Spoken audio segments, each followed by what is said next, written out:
हरि ओम, नमो नमः, सुप्रभात। बच्चों, आज हम पढ़ेंगे चतुर्थ पाठ। इस पाठ का शीर्षक है हास्य बाल कवि सम्मेलन। आपने कवि सम्मेलन के बारे में सुना होगा। कवि सम्मेलन हास्यप्रद होते हैं। इनमें सुनाई जाने वाली रचनाएं हास्य उत्पन्न करती, और अगर वो कवि सम्मेलन बच्चों के द्वारा किया जाए तो वो बाल हास्य कवि सम्मेलन कहलाता है। बच्चों, बाल हास्य कवि सम्मेलन आपके जो पाठ रखा गया है,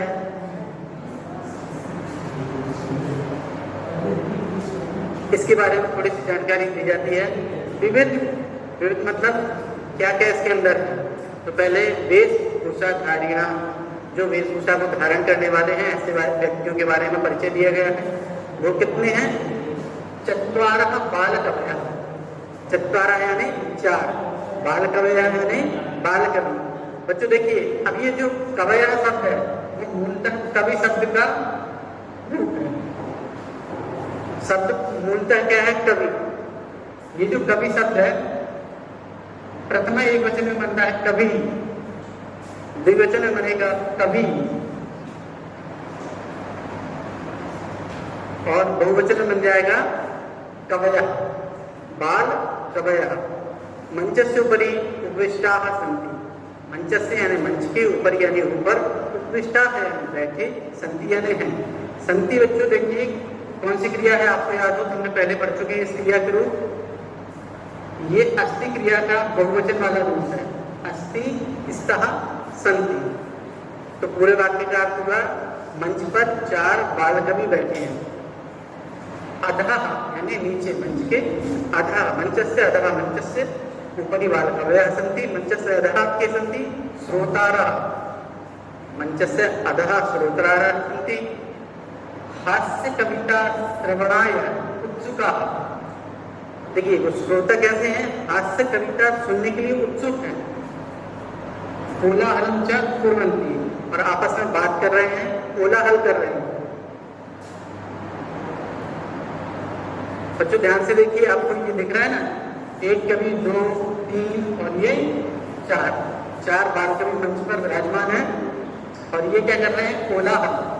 आप लोग करते हैं ना क्लास में कभी कभी कोलाहल, वैसे ही ये भी कोलाहल कर रहे हैं।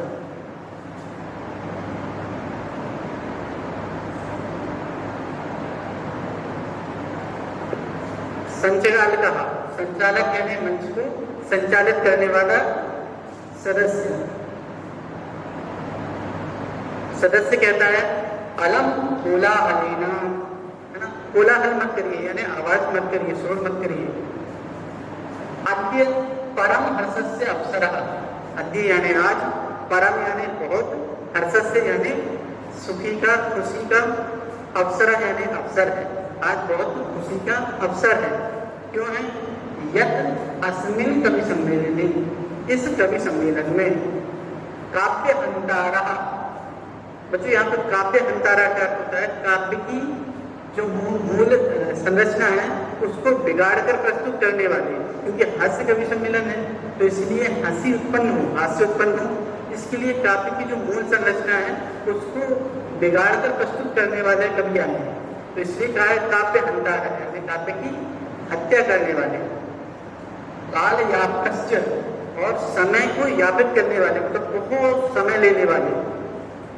भारतस्य हास्य कवि धुरंधका, भारत के हास्य कवि धुरंधर समागताः सन्ति। समागताः यानी आए हुए हैं। एक यहाँ करतल ध्वनिना, करतल ध्वनिया तालियों की ध्वनि से, वयम एतेषां स्वागतं कुर्मः, हम इन सबका क्या करते हैं? स्वागत। सर्वेभ्यो रसिकेभ्यो नमो नमः। सभी रसिक यानी रस को ग्रहण करने के इच्छुक। प्रथमं तावत् अहम आधुनिकम वैद्यम, पहले मैं आधुनिक वैद्य।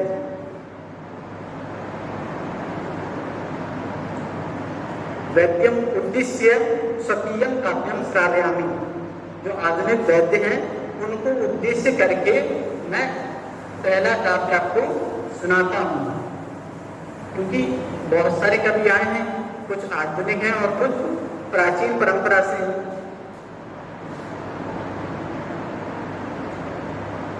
अब कविराज जो है वो पहला पद्य आपके सामने प्रस्तुत कर रहे हैं। वैद्यराज नमस्तुभ्यं यमराज सहोदरा यमस्तु हरति प्राणान् वैद्यः प्राणान् हनानि च। वैद्यराज नमस्तुभ्यं, वैद्यराज वैद्य होते हैं डॉक्टर, चिकित्सक, तो वैद्यराज को नमस्कार है। क्यों नमस्कार है? क्योंकि वो यमराज सहोदरा, यमराज के सहोदर हैं, यानी कि भाई। यमस्तु हरति प्राणान्, यमराज क्या करते हैं? प्राणों को हरते हैं। वैद्यः प्राणान् हनानि च, क्योंकि यमराज वैद्य के सहोदर हैं, भाई हैं, इसलिए वैद्य क्या करते हैं? यमराज की तरह प्राण तो हरते ही हैं, साथ में धन भी हर लेते हैं, है ना। तो ये एक प्रकार का हास्य व्यंग्य है जो डॉक्टर्स के ऊपर, चिकित्सक के ऊपर कहा गया है कि जो डॉक्टर है, चिकित्सक है, वैद्य है, वो कैसा है? वो यमराज का सहोदर है और वो यमराज की तरह प्राण भी हरता है और धन का हरण भी करता है। ऐसा सुन के सर्वे ही उच्च ही हंसती, सभी ऊंची ऊंची आवाज में हंसने लगे।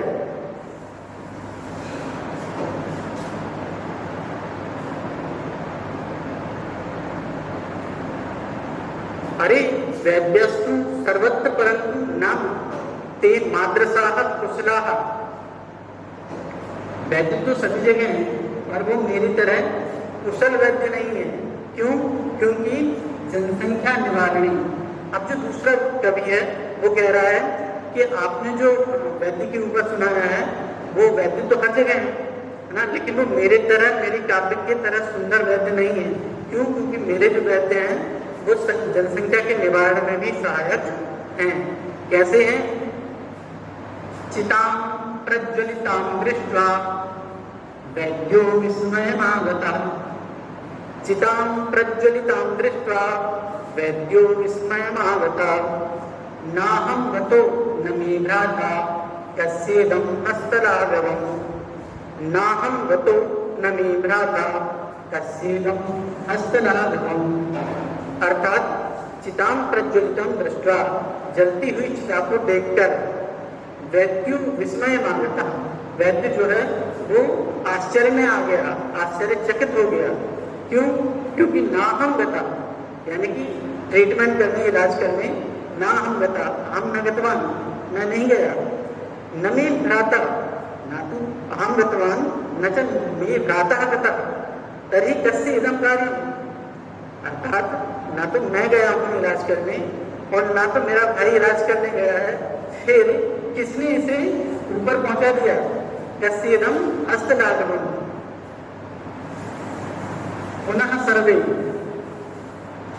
सर्वे पुनः हसन्ति, सभी फिर हंसते हैं। इसके बाद का अगले कवि का नंबर है, वो किस प्रकार की मुद्राएं करते हुए आते हैं उसको प्रस्तुत कर रहे हैं। तुंडस्य उपरि हस्तम आवर्तयन्, अपनी थॉन के ऊपर, अपने पेट के ऊपर हाथ घुमाते हुए, हस्तम आवर्तयन्, हाथ घुमाते हुए, तुंडिलो हम लो, मैं थोंडूलाल हूँ, ममापि इदं काव्यम श्रूयताम, मेरा भी यह काव्य सुनो। कैसा काव्य? जीवने धार्यताम च, मेरा काव्य ऐसा है कि सुनने लायक भी है और इसको जीवन में अपने उतारना भी है, अपने चरित्र में चरितार्थ भी करना है इसको। उसमें कहा उन्होंने, परान्नम प्राप्य दुर्बुद्धे मां शरीरे दयां कुरु, परान्नम दुर्लभम लोके शरीराणि पुनः पुनः। अर्थात परान्नम प्राप्य दुर्बुद्धे मां शरीरे दयां कुरु, परान्न यानी दूसरे के द्वारा प्रदान किया हुआ अन्न। अगर दूसरा कोई पार्टी दे रहा है, ट्रीट दे रहा है, तो दुर्बुद्धि अपने शरीर के ऊपर दया मत करो, है ना। क्यों? क्योंकि परान्नम दुर्लभम लोके, दूसरे के द्वारा दी हुई पार्टी या दूसरे के द्वारा खिलाया गया खाना दुर्लभ है लोक में, और शरीर आनी तो पुनः पुनः, शरीर तो फिर मिल जाएगा ना। फिर सभी ऐसा सुन के अट्टहासम कुर्वन्ति। अट्टहास का मतलब होता है बहुत जोर से हंसना। अट्टहासम कुर्वन्ति।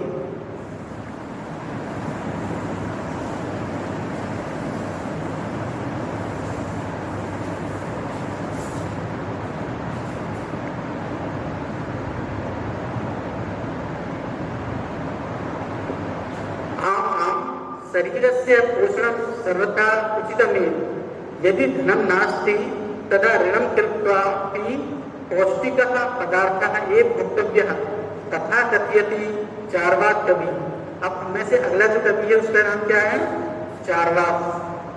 चार्वाक कवि कहता है कि हाँ हाँ बात सही है, हमें अपने शरीर के पोषण के लिए हर संभव उपाय करना चाहिए। अगर हमारे पास धन नहीं है तो ऋण लेकर भी हमारे शरीर के लिए पौष्टिक आहारों का भोजन करना चाहिए। उसी के संदर्भ में वो एक अपना काव्य प्रस्तुत करता है। इस काव्य के दो अंश हैं। पहला अंश प्रस्तुत करता है यावत् जीवेत् सुखं जीवेत् ऋणं कृत्वा घृतं पिबेत्। यावत् जीवेत् सुखं जीवेत् ऋणं कृत्वा घृतं पिबेत्। अर्थात यावत यानी जब तक, जीवित यानी जीवित रहो, सुखम जीवित सुख पूर्वक जीव, ऋणम कृत्वा यानी उधार लेकर, घृतम पिबेत यानी घृत आदि पौष्टिक पदार्थों का सेवन करो। तो उसका उपाय होता है कैसे? तर्हि ऋणस्य प्रत्यार्पणम कथम। तो फिर हम ऋण कैसे लौटाएंगे? आपने ऋण लेकर पौष्टिक आहार खा लिए तो फिर आप ऋण को वापस कैसे करेंगे? तो उसके विषय में वो कह रहे हैं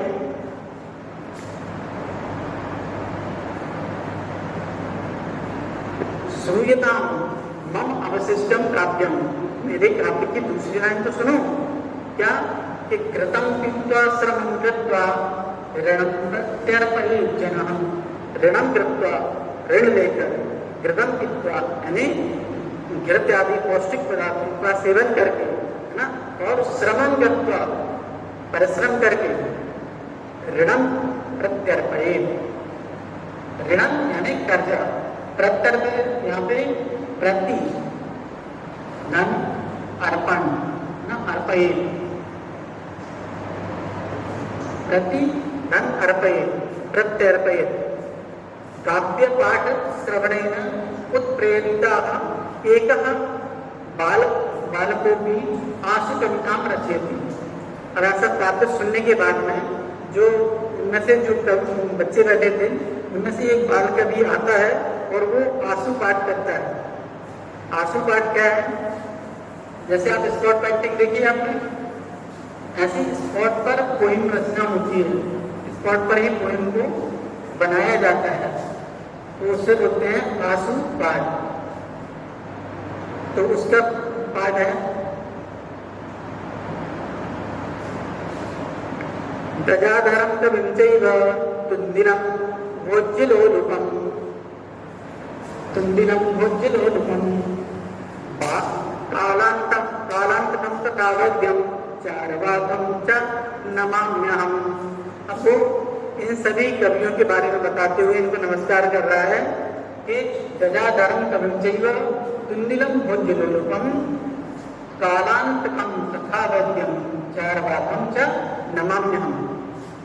गजाधर कवि को, पहले कवि का नाम क्या था? गजाधर। फिर तुंदिल, दूसरे कवि का नाम था तुंदिल, है ना, दोनों को। फिर तीसरे का नाम था कालांतक, जो बहुत टाइम तक कविता सुना रहे थे।